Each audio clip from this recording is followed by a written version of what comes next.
우리 함께 이 시간 말씀 보겠습니다. 사무엘상 3장입니다.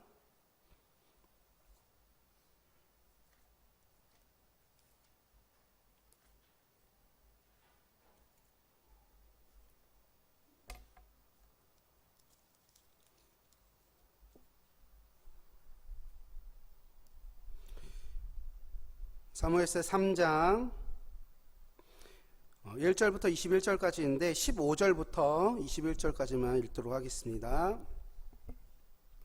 15절부터 21절까지만 읽도록 하겠습니다. 교독을 읽겠습니다. 사무엘이 아침까지 누웠다가 여호와의 집의 문을 열었으나 그 이상을 엘리에게 알게 하기를 두려워하더니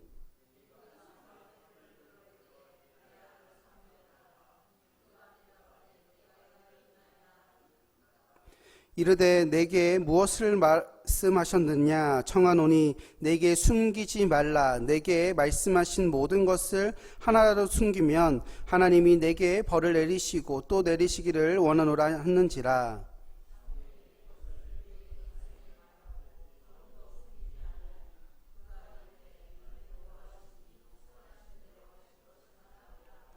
사무엘이 자라매 여호와께서 그와 함께 계셔서 그의 말이 하나도 땅에 떨어지지 않게 하시니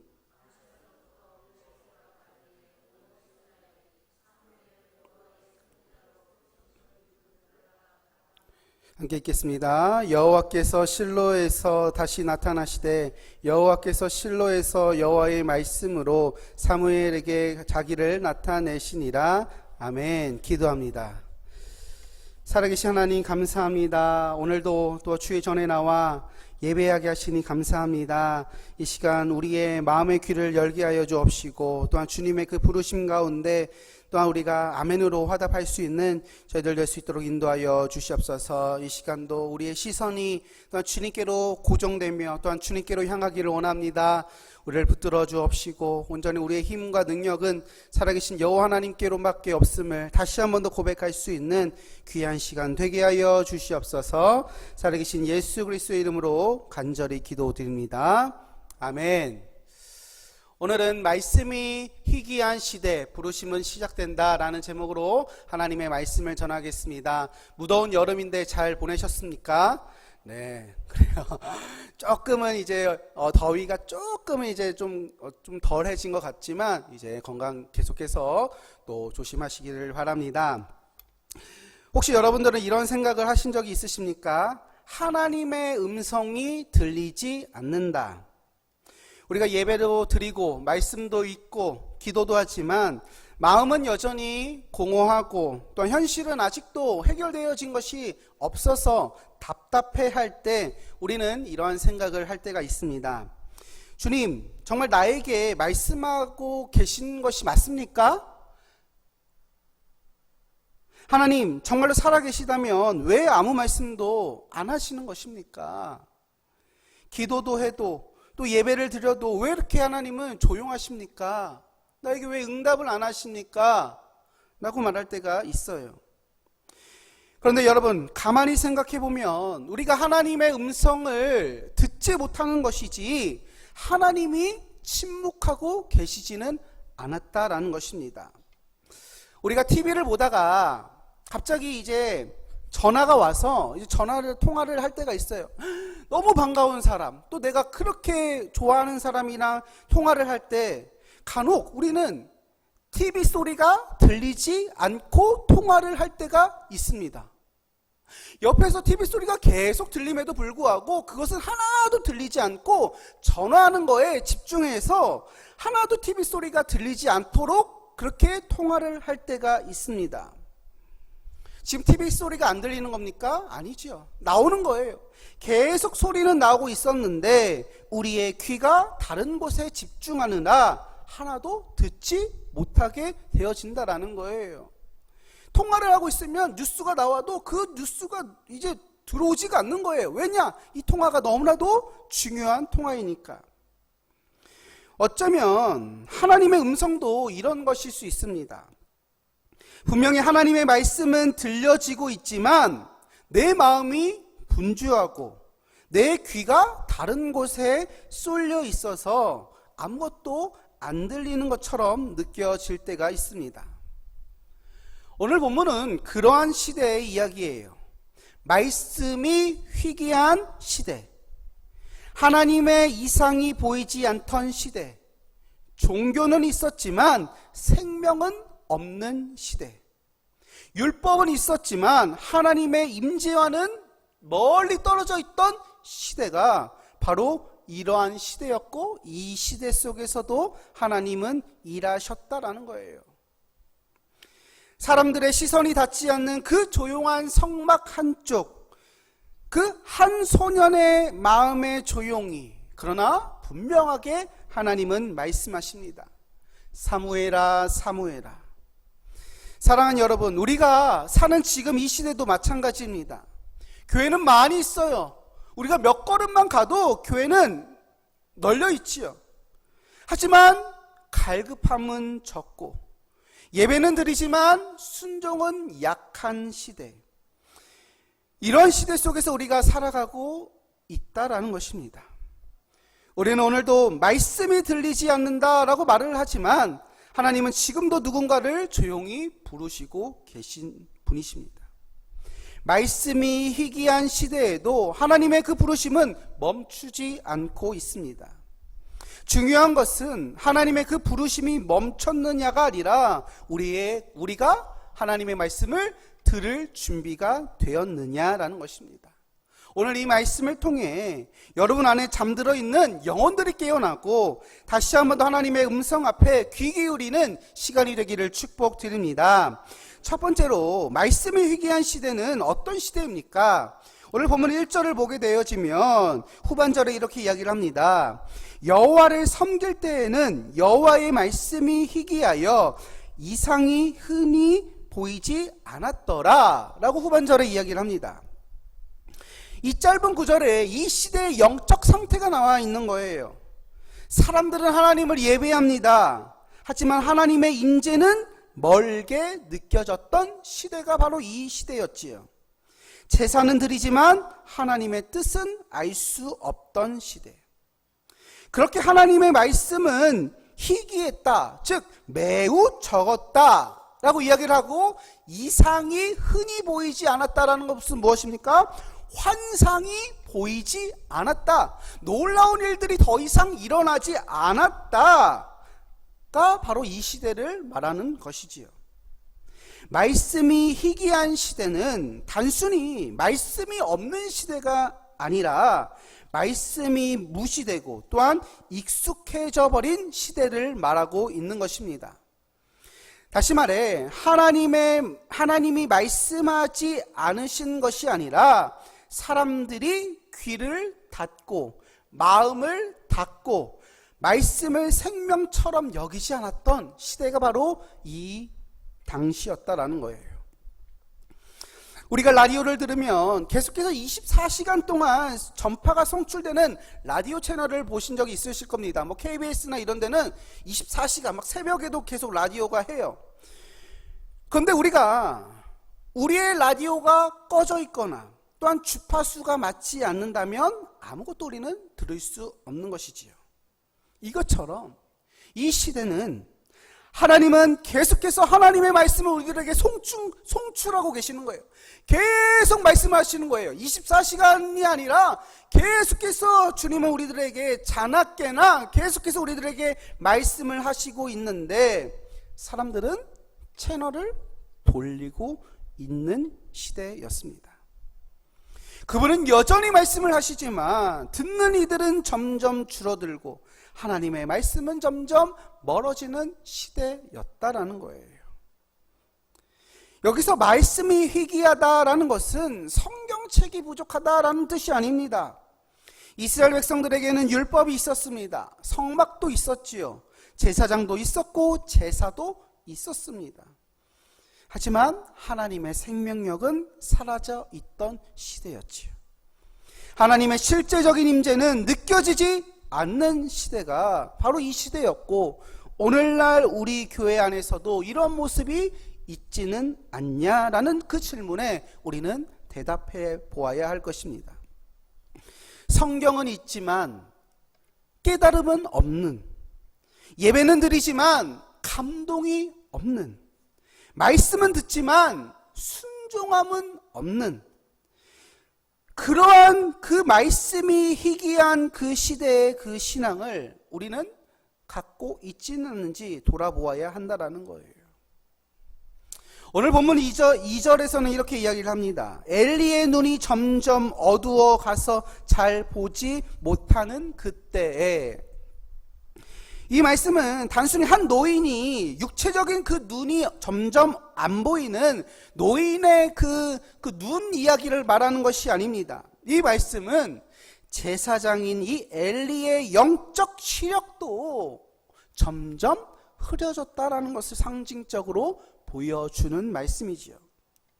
하나님의 뜻을 분별하지 못하고 자신의 아들들의 죄를 방관하고 그 무뎌진 그 영적 지도자의 모습을 보여주는 장면이에요. 그러면서 3절은 이렇게 이야기를 합니다. 하나님의 등불은 아직 꺼지지 아니하였으며, 이것은 성막 안에 켜두는 그 등잔불을 의미하는 거예요. 동시에 이스라엘의 영적 상태를 암시하는 구절입니다. 등불은 아직 꺼지지 않았지만 거의 꺼져가고 있는 것입니다. 우리가 신앙생활을 하지만 열심은 점점 식어가고 있고, 말씀은 읽지만 생명은 없어지고 있으며, 하나님의 비전은 점점 흐려지는 시대, 즉 영적으로 점점 무감각해지고 침체하는 그런 시대를 살아가고 있지는 않느냐라는 것입니다. 그런데 바로 다음 구절에 놀라운 하나님의 섭리가 숨겨져 있게 되어집니다. 3절 후반절을 보니까 뭐라고 이야기를 하느냐, 사무엘은 하나님의 궤에 있는 여호와의 전 안에 누웠더라 라고 말씀을 하십니다. 사랑하는 여러분, 하나님은 말씀이 희귀한 시대에도 하나님의 희망을 숨겨두시는 분이십니다. 엘리는 늙었고요, 엘리는 시력이 흐려졌지만 그 곁에는 소년 사무엘이라는 하나님께서 준비하신 아이가 그 옆에 있었다라는 거예요. 하나님의 그 궤 곁에서 자는 그 한 소년, 그 마음에는 순전함과 또한 깨어있음이 자리 잡고 있던 한 아이였습니다. 그리고 그 한 사람을 통하여 하나님은 다시 한 번 더 하나님의 말씀을 말하기 시작하십니다. 여러분, 등불은 꺼지지 않았습니다. 희망은 완전히 사라지지 않았습니다. 하나님은 침묵하신 것 같아도 하나님은 늘 다음 세대를 준비하고 계시다라는 거예요. 이 세상이 더 이상은 희망이 없다, 더 이상은 정말로 어떻게 해야 될지 모르겠다라고 말하지만 하나님은 늘 다음 세대를 준비하시고 하나님은 늘 침묵하시지 않는 분이라는 거예요. 그렇다면 여러분, 우리는 어떻습니까? 혹시 하나님과 그 교회의 익숙함과 그 무감각함에, 그 교회의 그 익숙함에 우리는 무감각함으로 잠들어 있지는 않습니까? 그러나 우리는 기억해야 합니다. 하나님의 등불은 꺼지지 않았다라는 거예요. 하나님의 등불은 꺼지지 아니하였다. 하나님의 말씀이 희귀한 시대일수록 더 깊이 하나님의 말씀을 붙드는 저와 여러분들 되시기를 축복드립니다. 두 번째는 하나님의 그 부르심에는 어둠 속에서도 시작한다라는 거예요. 오늘 본문 4절은 이렇게 이야기를 합니다. 우리 함께 4절의 말씀을 읽어볼까요? 시작.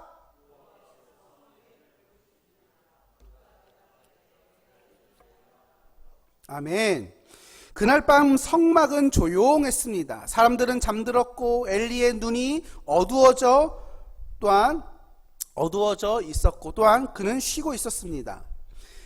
말씀은 희귀했고 또한 이상도 보이지 않던 그런 어두운 시대였다라고 이야기를 드렸지요. 그런데 그 고요한 밤 하나님의 음성이 들립니다. 사무엘아, 사무엘아. 하나님은 큰 불꽃도 또 천둥도 아니라 작고 부드러운 음성으로 소년 이 사무엘을 부르셨다라는 거예요. 그 부르심은 하나님의 막을 수 없는 은혜였으며 어둠 속에서도 꺼지지 않는 하나님의 사랑의 시작의 음성으로 하나님은 그 소년을 부르셨다라는 거예요. 사무엘아, 사무엘아. 여러분, 우리에게도 주님은 말씀하십니다. 내가 가진 것이 아무것도 없다고 느껴질 때, 인생의 막다른 골목에 서 있을 그 순간에도, 깊은 상실과 또한 낙심의 그 순간, 모든 것이 멈춘 것 같은 그 밤에 하나님은 우리를 부르시고 있다라는 거예요. 그리고 주님은 우리들에게 말씀하십니다. 나는 너를 잊지 않았다. 나는 너를 부르고 있다. 우리가 핸드폰을 항상 들고 다니지만 또 전화를 못 받을 때가 있지 않습니까? 그래서 가끔 누구에게 급한 막 전화를 막 해야 돼요. 막 급한 전화를 막 해서 했는데 몇 번을 막 안 받는 거예요. 막 속이 막 터집니다. 막 속이 터져요.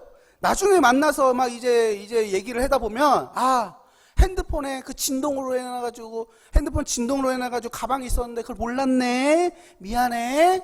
이렇게 이야기를 한단 말이에요. 진동을 해놔서 전화를 못 받았다라는 거예요. 하나님은 때로 우리 인생에 여러 번 전화를 하십니다.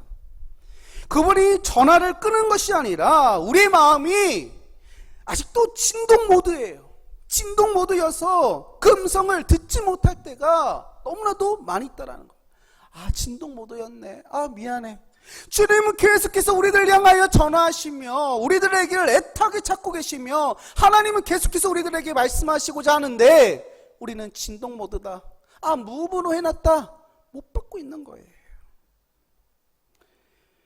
사무엘은 3번이나 부르심을 받고도 그것이 하나님인 줄 몰랐습니다.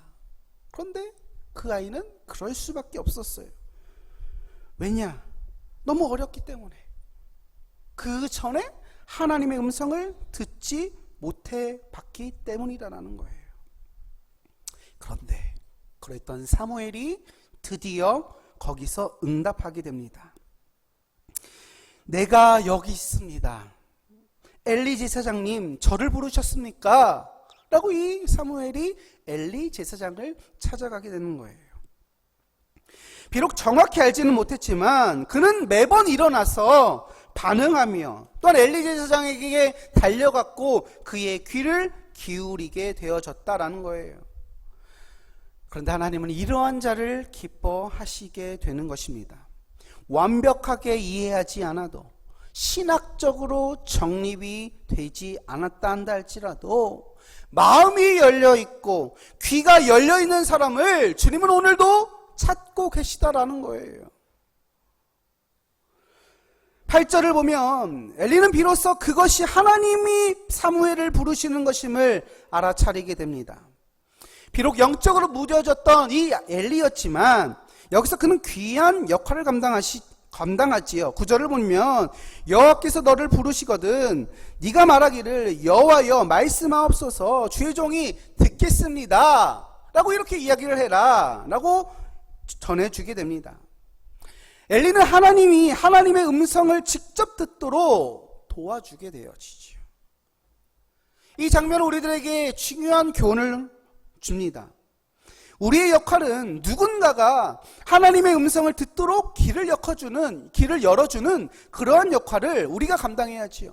우리가 부모로서, 교사로서, 또한 목회자로서 우리는 아이들에게 또한 다음 세대에게 하나님이 지금도 말씀하시다라는 사실을 알려주어야 된다는 거예요. 결국 사무엘은 4번째 부르심에 응답을 합니다. 말씀하옵소서 주의 종이 듣겠나이다. 10절에 그는 말하고 있는 것입니다. 이 한마디 말씀하옵소서 주의 종이 듣겠나이다. 이 한마디는 그의 인생을 완전히 바꾸며 이스라엘의 영적 흐름을 바꾸는 결정적인 응답으로 작용을 하게 되어집니다. 여러분, 이 고백은 단순한 한 문장이 아닙니다. 이 고백은 하나님 앞에서의 전적인 항복이며 겸손한 경청이며 순종의 자세로서 그가 이 이야기를 했다라는 거예요. 말씀하옵소서 주의 종이 듣겠나이다. 이 문장을 통하여 하나님의 시대를 다시 열어가는 열쇠로서 그가 사용되어지게 되어집니다. 이 말이 뜻하는 바가 무엇입니까? 주의 종이 듣겠습니다. 나는 종이고 당신은 주인입니다. 제가 원하는 그러한 말만 듣는 것이 아니라 주님이 원하시는 것을 내가 듣겠습니다. 이 고백을 하게 되어집니다. 사랑하는 여러분, 여러분들은 지금 어떤 자리에 계십니까? 혹시 어둠의 자리에 있지는 않으십니까? 또 하나님의 음성이 들리지 않아서 답답하십니까? 그렇다면 기억하십시오. 하나님의 그 부르심은 어둠 속에서도 시작된다라는 거예요.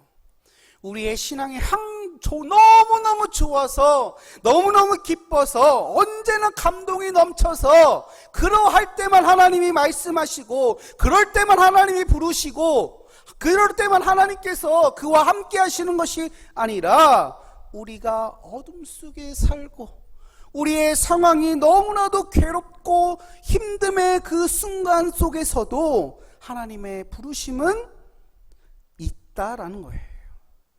하나님은 지금도 여러분들의 이름을 부르고 계십니다. 사무엘아, 사무엘아. 누구야? 내가 너를 부른다. 여러분들의 그 마음 가운데 이 깊은 한마디의 부르짖음이 울려 퍼지기를 소망드립니다. 그리할 때 주님 말씀하여 주시옵소서.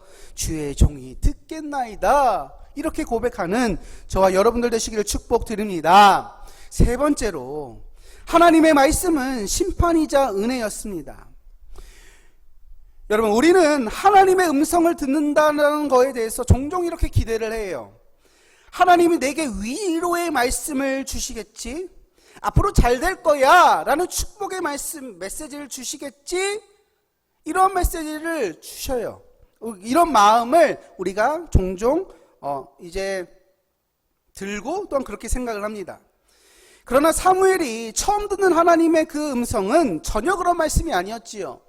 하나님이 처음으로 하나님의 말씀을 듣는 사무엘에게, 야, 너 그래, 내가 너를 위하여 얼마나 큰 노력을 했는 줄 알지? 내가 너의 어머니 한나에게 이런 놀라운 일들을 했고 이랬지. 너무 너는 소중한 아이야. 좋은 말이 아니라 11절에 주님은 이렇게 말씀을 하십니다. 11절에 여호와께서 사무엘에게 이르시되, 보라, 내가 이스라엘 중에 한 일을 행하리니 그것을 듣는 자마다 두 귀가 울리리라 라고 말씀을 하시면서 엘리 가문에 대한 심판의 메시지를 주님이 이 사무엘에게 하셨다라는 거예요. 하나님께서 사무엘에게 말씀하신 내용은 이런 것입니다. 엘리의 두 아들들이 하나님 앞에서 큰 죄를 짓게 되어지고, 엘리는 그것을 제지하지 않았기에 그 집안에 하나님의 심판이 돌이킬 수 없을 것 같다라는 그 말을 이 사무엘에게 하셨고, 너는 그 말을 엘리에게 전하거라 라고 말씀을 하시게 되어져요. 여러분, 어린 소년이었던 이 사무엘이 얼마나 그 내용을 듣고 놀라고 두려웠습니까? 하나님을 처음으로 하나님의 음성을 들었는데, 야, 너가 그렇게 스승으로 모시던 너 스승의 그 모든 가문들을 내가 모두 다 내가 저주할 거야. 노인들이 없이 너희 그 엘리라는 그 스승의 가문의 사람들은 노인이 되기도 전에 모두 다 내가 죽게 할 거야 라는 이 내용들을 전하거라 라는 이야기를 들었을 때 이 소년이 얼마나 놀라고 두려웠겠습니까? 그가 모셨던 그 성막의 어른인 그 엘리에 대하여 무서운 말씀을 그가 듣게 되어집니다. 여러분, 우리는 하나님의 말씀을 들을 때 항상 달콤하고 위로가 되는 말만 들으려는 경향이 있어요. 하나님, 나에게 위로해 주세요. 하나님의 위로가 필요합니다. 하나님 말씀해 주세요. 그러나 하나님의 말씀은 때로 우리의 죄를 지적하고 우리의 상처를 찌르고 회개를 요구하는 진리의 칼날과도 같다라는 것입니다. 히브리서 4장 12절에 하나님의 말씀은 살아있고 활력이 있어 좌우의 날선 어떤 것보다 예리하고 혼과 영과 관절과 골수를 찔러 쪼개기까지 한다 라고 주님은 말씀하시지 않습니까? 말씀은 우리를 무너뜨리려는 것이 목적이 아닙니다. 대신 우리를 바로 세우기 위하여 우리를 아프게 한다라는 거예요. 그런데 이 무거운 말씀 속에서도 우리는 하나님의 은혜를 발견하게 됩니다. 사무엘은 두려웠지만 그 말씀을 숨기지 않고 엘리에게 전하게 되어지지요. 엘리는 그 말씀을 듣고 이렇게 고백을 합니다. 18절 후반절에 이는 여호와이시니 선하신 대로 하실 것이니라 하니라. 이 말씀은 가슴 아프지만 놀라운 그러한 순간입니다. 엘리는 비록 하나님의 뜻을 온전히 따르지 못했지만 그는 하나님의 주권을 결국 인정하며 자신에게 주어진 그 심판의 말씀을 겸허히 받아들이게 됩니다. 이것이 바로 진정한 믿음의 자세인 것이지요. 하나님의 말씀이 내 자존심을 건드릴 때, 내 잘못을 드러낼 때 나는 그 말씀을 밀어내고 피할 것인가? 아니면 그 말씀이 듣고 주님 그 말씀이 옳습니다 라고 우리는 겸손하게 엎드릴 것인가? 이 두 가지의 우리의 대답이 우리 안에 있다라는 것입니다. 말씀이 우리를 변화시키는 그 열쇠는 그 내용이 아니라 바로 우리의 태도인 것입니다. 겸손한 심령은 그 심판 속에서도 은혜를 바라보며 무거운 말씀 안에서도 하나님의 손길을 느끼는 거예요. 하나님이 어떠한 말씀을 나에게 하시느냐, 그게 중요한 것이 아니라 하나님이 우리들에게 말씀하셨을 때 그 말씀을 받아들이는 우리의 태도가 우리를 변화시킨다라는 거예요.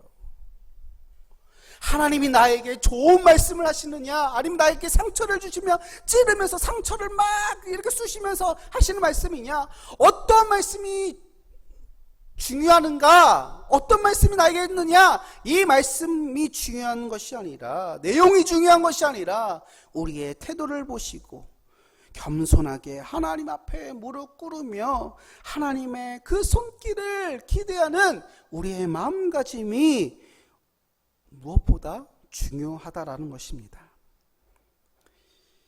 그렇다면 하나님의 말씀이 찾아올 때 우리는 어떻게 반응을 해야 할까요?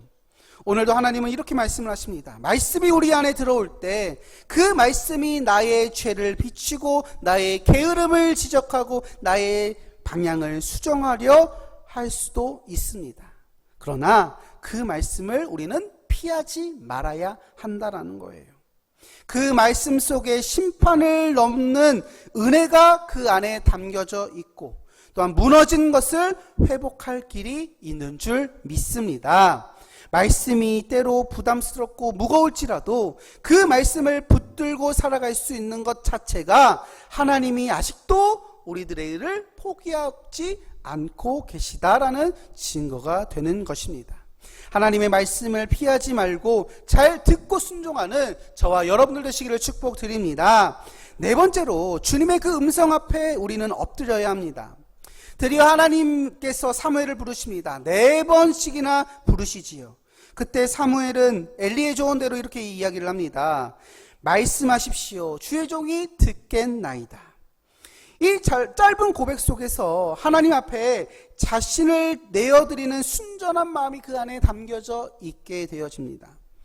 사무엘은 더 이상 자기 생각을 말하지 않고 자신이 듣고 싶은 것을 말하지 않습니다. 이제는 그저 듣겠습니다 라고 종의 마음으로 엎드리며 하나님의 말씀을 받아들일 준비가 되어졌다라고 고백을 합니다. 하나님의 음성을 듣는 사람의 마음은 언제나 엎드린 마음이어야 하는 거예요. 우리는 너무 자주 하나님의 말씀을 판단하고 해석하고 적용하려고 합니다. 그러나 하나님께서 우리들에게 말씀하실 때 우리들에게 먼저 가장 필요한 것은 순종의 자세이다라는 거예요. 사무엘은 아직 소년이었지만 그 마음은 어른보다 성숙한 자였습니다.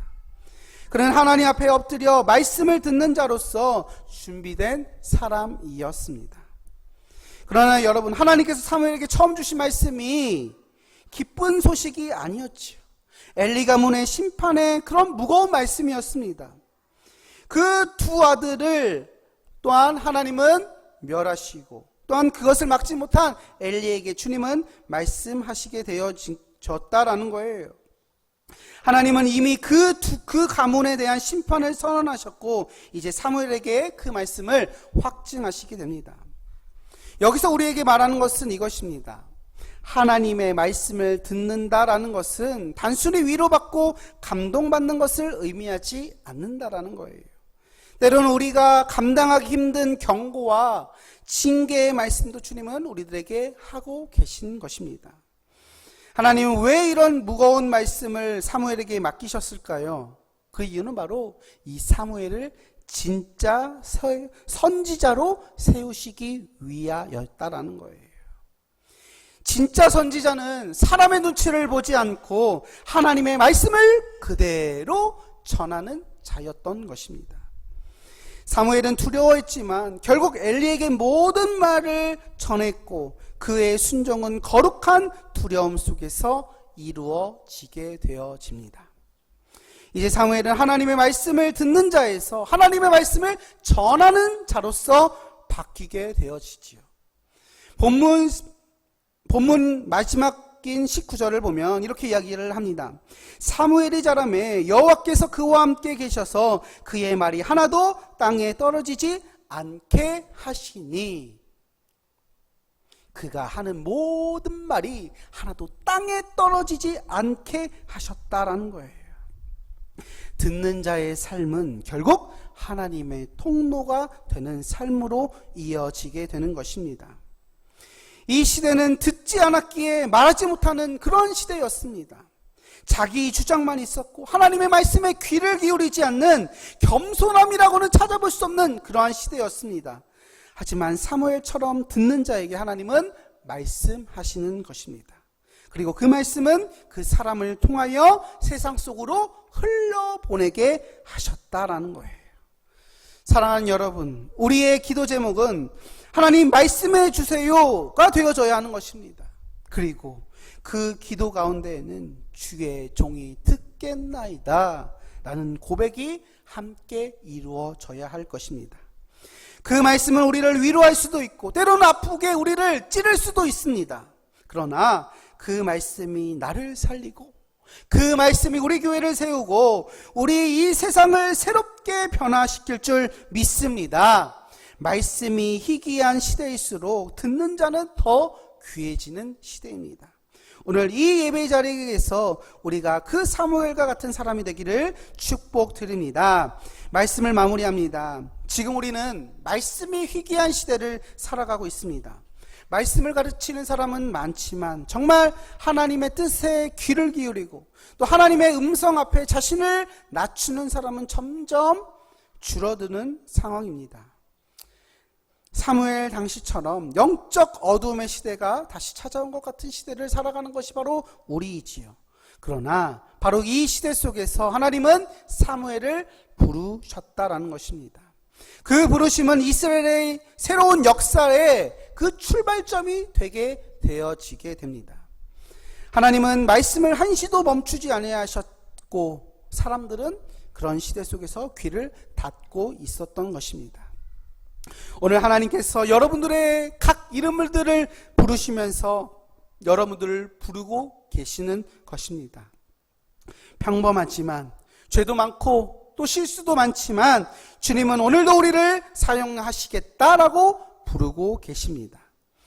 여러분, 하나님은 준비된 사람을 부르시는 것이 아니라 부르셔서 준비시키는 분이신 줄 믿습니다. 그래서 우리는 이렇게 응답을 해야 되는 거예요. 말씀하옵소서 주의 종이 듣겠나이다. 우리 함께 이렇게 고백해 볼까요? 말씀하옵소서 주의 종이 듣겠나이다. 말씀하옵소서 주의 종이 듣겠나이다. 아멘. 이 한마디가 사무엘의 인생을 완전히 변화시키며 이 이스라엘의 미래를 바뀌어졌던 이 역사를 우리가 오늘 말씀을 통하여 보았듯이 여러분들의 이 말씀하옵소서 주의 종이 듣겠나이다 라는 이 한마디의 말씀을 통하여 여러분들의 삶이 끼어지게 되어지며 또한 우리의 가정과 우리의 교회와 이 시대가 변화되어지는 놀라운 역사가 우리 가운데 나타나게 될 줄 축복드립니다.